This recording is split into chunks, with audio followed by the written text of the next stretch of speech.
आंबेगाव तालुक्यात व डिंभे धरण क्षेत्रात सातत्याने पाऊस पडत असल्यामुळे तसेच डिंभे धरण क्षेत्रात पावसाचा जोर वाढल्यामुळे धरणातून 22,000 क्युसेक विसर्ग घोड नदी पात्रात सोडण्यात आला आहे।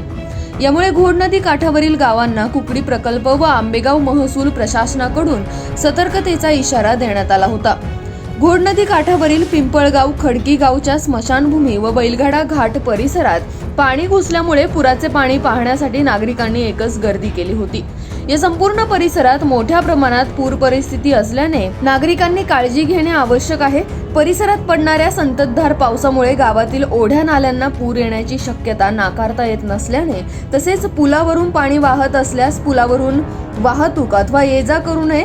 रात्री नदीपात्रात धरणातून विसर्ग वाढण्याची शक्यता आहे, तेव्हा रात्रीच्या प्रसंगी अधिक खबरदारी घ्यावी असे आवाहन युवा सेनेचे राज्य विस्तारक सचिन बांगर यांनी केले। यावेळी महात्मा गांधी तंटामुक्ती समितीचे अध्यक्ष रामदास बांगर, पोलीस पाटील बबुशा वाघ, ग्रामपंचायत सदस्य स्वप्नील बांगर, सामाजिक कार्यकर्ते निखिल पोखरकर, श्रीकांत पोखरकर यांच्यासह स्थानिक ग्रामपंचायत पदाधिकारी, कर्मचारी व ग्रामस्थ उपस्थित होते। या बातमीचा आढावा घेतलाय आपला आवाजचे विभागीय संपादक सदानंद शेवाळे यांनी। गेले 3 दिवस पडणाऱ्या मुसळधार पावसामुळे संपूर्ण महाराष्ट्रामध्ये वेगवेगळ्या जिल्ह्यांमध्ये वेगवेगळ्या तालुक्यांमध्ये पूरस्थिती निर्माण झालेली आहे। विशेषतः खेड, आंबेगाव आणि जुन्नर हा जो परिसर आहे, हा परिसर पर्जन्यमानासाठी महत्त्वाचा असा प्रदेश म्हणून ओळखला जातो। आणि या गेले 3 दिवस पडणाऱ्या पावसामध्ये कुकडी धरण क्षेत्रात देखील खूप मोठ्या प्रमाणामध्ये पाऊस झालेला आहे।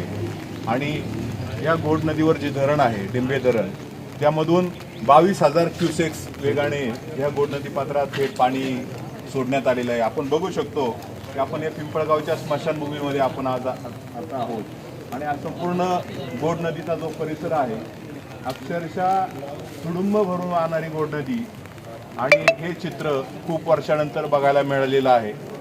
आणि प्रशासनाने सतर्कतेचा इशारा त्या ठिकाणी दिलेला आहे। प्रशासन देखील त्यामध्ये मग स्थानिक प्रशासन असेल, पोलीस प्रशासन असेल, हे देखील नागरिकांना आवाहन करते।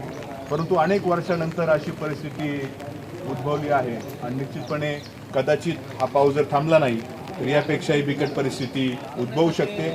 परंतु नागरिकांनी काळजी घेऊन काम करणं खूप गरजेचं आहे। आपण बघू शकता की संपूर्ण हा जो परिसर आहे हा जलमय झालेला परिसर आहे आणि पाणी इतकं वेगाने वाहतंय, प्रचंड वेग आहे। 22,000 क्युसेक्स म्हणजे आपण कल्पना करू शकत नाही की घोड नदी पात्रामध्ये जो डिंभे धरणातून जो विसर्ग होतोय, कदाचित पाऊस जर थांबला नाही तर हा विसर्ग वाढण्याची शक्यता आहे। त्यामुळं नागरिकांनी खबरदारी घेणं गरजेचे आहे। विशेषतः शाळकरी जी मुलं असतील आणि शेतकरी बांधवांची जी जनावरं आहेत, त्यांना विशेषतः नदीकाठावर येण्यापासून आपण सर्वांनी बचाव करायचा आहे आणि आपल्या कुटुंबाचं त्या ठिकाणी संरक्षण करायचं आहे। आज हा जो पिंपळगावचा विशेषतः हा जो परिसर आहे, या ठिकाणी स्मशानभूमी आहे, बैलगाडा घाट आहे, सारे काही पाण्याखाली गेलेलं आहे।